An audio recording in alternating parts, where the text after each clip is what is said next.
If you're unsure how to check for trademarks and copyright on your books, then this video should definitely help you.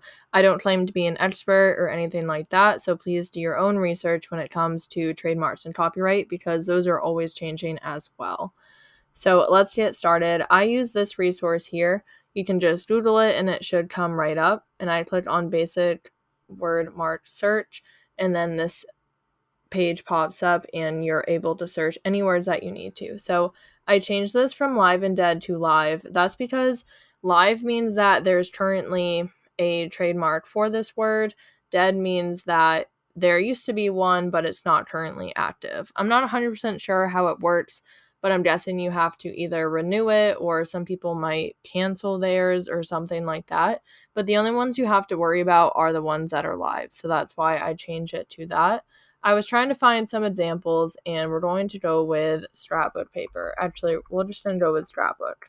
So I'm going to hit search or the enter button here, and this page will pop up with all of the different ones that are currently live that have the word scrapbook in it.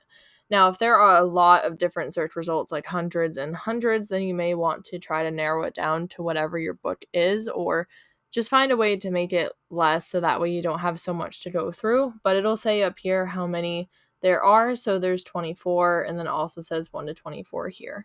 So I'm just going to look at ones that say scrapbook because nothing else really relates to scrapbook paper.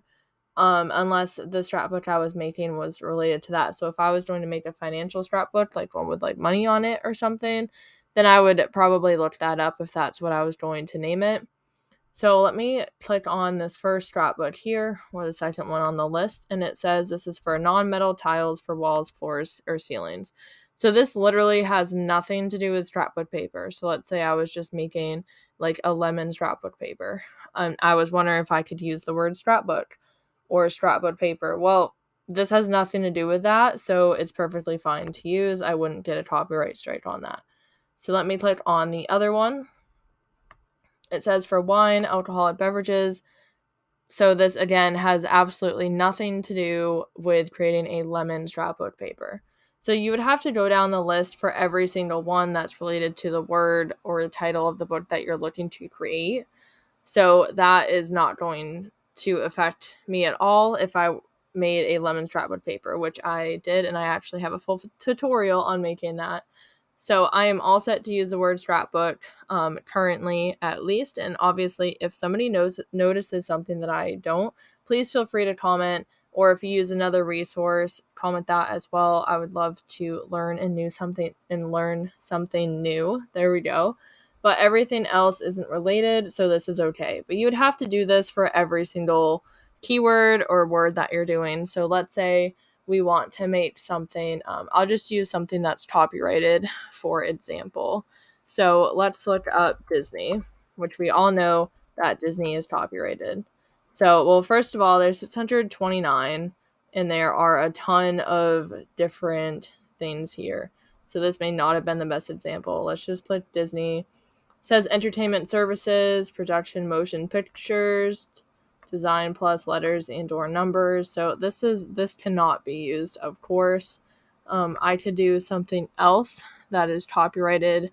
Maybe we'll just do YouTube, since we're on YouTube anyways, and their logo and their company is copyrighted. So this has a whole list of what YouTube is. Their logo is up here, so this is something else that we could not use. It says right here like what they have copyrighted. So this cannot be used for the book. This is just something that you're going to have to go through and look at yourself. I also believe that graph paper, I can change that spelling there. So if there is no copyright, it'll show up a page like that. But for example, I believe that graph paper is copyrighted. And it looks like right here, graph paper for drawing and sketching, notebook paper, paper books. So you cannot label your book graph paper because it is copyrighted. So that's just an example. Unfortunately, I don't really know a faster way to go about it unless there's a way to pay somebody to do it maybe, but then you'd have to take their word for it. So that's how you make sure your book is or is not affected by copyright and trademark. And I highly recommend you do tons and tons of research Do not take my word for it, anybody else's word for it. At least that is my recommendation to you. And I know it can be tedious, but definitely take the time to look at all of the potential ways that you could get in trouble, because if you get your KDP account shut down, there's no guarantee it's going to open up again, and I would hate for you to lose all of your work. So I really hope that this was helpful, and if you have anything to add or any comments, questions, please feel free to comment them below. Thank you so much for watching and listening. I hope you have a great day.